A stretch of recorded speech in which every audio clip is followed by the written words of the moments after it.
Ce que j'ai arrêté et que tu devrais toi aussi très certainement revoir. Les je verrai demain, les je manque de confiance, stoppons ça s'il te plaît. Ta confiance comme la mienne, elles ne vont pas tomber du ciel. La confiance, elle ne vient pas en scrollant sur Instagram, elle ne vient pas en lisant des citations inspirantes, même si personnellement j'adore les citations inspirantes. Bref, ma confiance en moi n'est jamais venue en faisant cela. Elle s'est construite avec des actions simples, répétées, chaque jour faisant. Aujourd'hui, je suis ravie de pouvoir te partager 3 habitudes puissantes qui vont littéralement changer ton rapport à toi-même. Si tu veux vraiment t'aimer, je te conseille de rester bien jusqu'au bout avec moi. Tu pourrais être sacrément surprise. Habitude numéro 1, l'importance de tenir tes promesses envers toi-même. Tu veux savoir pourquoi souvent on manque de confiance en soi? Eh bien, parce qu'on ne peut pas compter sur soi. Confiance vient de fier et donc se faire confiance et se fier à soi. Chaque fois que tu dis je vais faire ça et que finalement tu ne le fais pas, tu envoies ce message à ton cerveau qui se dit je ne suis pas fiable.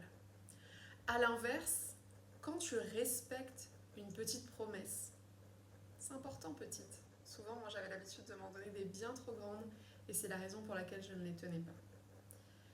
Même simple comme ok, je bois 1 litre d'eau aujourd'hui, par exemple. Eh bien, quand tu tiens ça, tu construis une base solide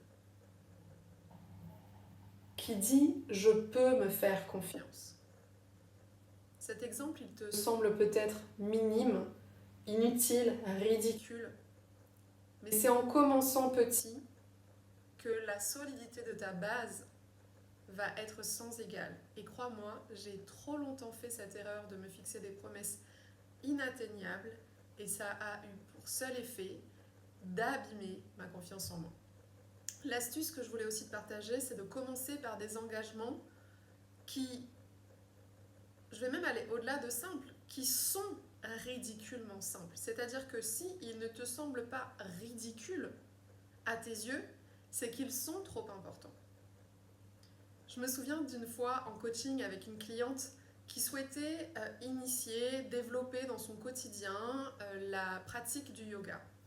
Et elle me disait, voilà, j'arrive pas à la tenir, je me sens pas fière du coup de ne pas réussir à tenir cet engagement envers moi-même. Je lui dis, mais ton engagement, il est trop élevé. Tu viens d'avoir un enfant, tu mènes une entreprise, tu as des salariés, tu bouges à droite à gauche, tu n'arrêtes pas. Et tu veux en plus développer ça alors que le reste n'est pas encore totalement solide, n'est pas encore totalement stable. Qu'est-ce que tu penserais de juste sortir ton tapis de yoga chaque matin? Essaye déjà de tenir cet engagement-là. Essaye de tenir l'engagement de sortir ton tapis de yoga pendant 1 mois, pendant 3 mois. Fais grandir ton niveau d'engagement au fur et à mesure. Et si tu arrives par exemple à le sortir pendant 1 mois, eh bien renouvelle cet engagement envers toi-même. Dis-toi, ok, cette fois-ci, je vais sortir mon tapis de yoga pendant 3 mois. Et quand tu te sentiras suffisamment solide, quand tu sentiras que tu as acquis envers toi-même cette confiance, alors tu pourras aller plus loin dans tes niveaux d'engagement. Et puis il y a aussi une chose à se rappeler, c'est que parfois on se fixe des objectifs qui ne sont pas si importants pour nous que ça, profondément. On les veut sur l'instant, mais finalement, ils ne nous appellent pas si profondément. Ou alors, on le nourrit d'une autre façon. Peut-être qu'il n'y a pas cette pratique de yoga, mais peut-être qu'il y a des temps off, des temps massage, des temps méditation, et que finalement, mon besoin d'apaisement ou de me sentir centrée, eh bien, il est nourri autrement que par cette pratique. Donc, n'oublions pas ça. En tout cas, une petite victoire égale à un énorme signal de confiance. Si ce que tu entends d'ores et déjà, ça fait écho, ça te parle, tu te sens concerné par ce que je te partage et tu sens que ça te fait du bien, je t'invite vraiment à liker cette vidéo et à me dire en commentaire quelle promesse est-ce que tu pourrais tenir aujourd'hui pour toi-même. Maintenant, je te propose de passer à la deuxième habitude. Parle-toi comme à ta meilleure amie. Alors oui, ça peut sembler vraiment bidon, je suis d'accord avec toi que de prime abord, ça peut le sembler. Mais personnellement, j'accorde une importance énorme dans mon cœur, dans ma vie, à mes meilleures amies. Elles savent que si demain elles m'appellent à la rescousse, je prends un billet dans l'heure pour venir à elles. Et honnêtement, j'aurai toujours envie d'être de bons conseils pour elles, d'être honnête, d'être transparente, d'être soutenante, etc. Et donc, rien que le fait de me dire ça, eh bien, ça change la perception que je peux en avoir. Bref, tu veux devenir plus confiante, alors écoute ton dialogue intérieur. Parce que souvent, on se parle pire qu'à notre pire ennemi. Quand on se dit je suis nulle, je vais encore rater, ah, je suis trop bête pour ça, j'y arriverai jamais. Imagine ta meilleure amie te dire j'ai peur de rater. Qu'est-ce que toi tu lui répondrais? Tu la rassurerais, tu serais peut-être honnête, tu lui dirais peut-être ok, regardons factuellement.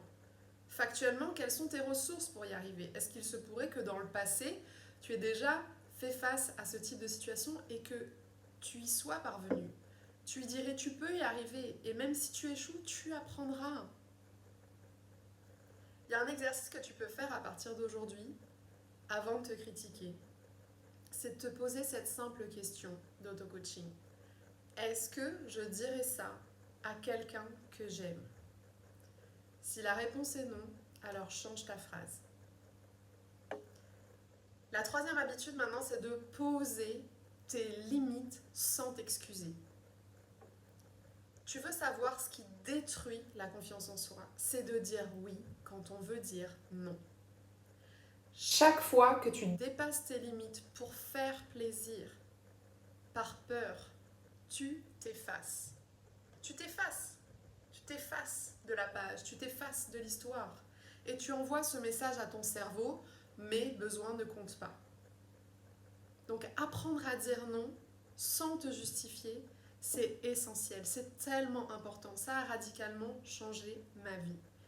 Et apprendre à le faire sans culpabiliser. Je ne dis pas que c'est évident. Moi, ça m'a pris personnellement beaucoup de temps. Mais lorsque tu es accompagné, lorsque tu es soutenu, lorsque tu évolues dans un environnement de femmes qui font ce chemin, alors tout est beaucoup plus simple. Et poser des limites, c'est pas être égoïste. C'est important que tu prennes conscience de ça. C'est pas être égoïste, c'est juste te respecter. Et d'ailleurs, j'ai fait une autre vidéo à ce sujet que je t'invite à aller regarder. La confiance, elle commence là. Elle commence aussi avec le respect. Elle commence aussi au moment où tu t'honores, où tu honores tes limites, où tu honores tes besoins, tes envies, qui tu es, ton corps, tes pensées, etc. Bref, ces 3 habitudes, elles peuvent paraître simples, mais si tu les appliques, tu vas changer ta vie. Parce que la confiance, c'est pas une question de chance. C'est une question de choix. Alors choisis-toi. Choisis de te respecter. Choisis de devenir cette femme qui inspire, qui s'inspire elle-même, qui inspire ses enfants, qui inspire peut-être sa maman. Abonne-toi. Abonne-toi si ces mots te parlent et si tu as envie qu'on continue à faire ce chemin ensemble, si tu as envie qu'on continue à marcher main dans la main vers ce chemin d'amour de soi qui personnellement me nourrit tellement et que j'ai vraiment à cœur de pouvoir partager avec toi aujourd'hui. Et dis-moi en commentaire quelle habitude tu as envie de commencer. Laquelle te semble la plus importante aujourd'hui pour toi et pour sentir cette confiance grandir à l'intérieur de toi. Pour ma part, je te dis à très bientôt dans une prochaine vidéo. Bye!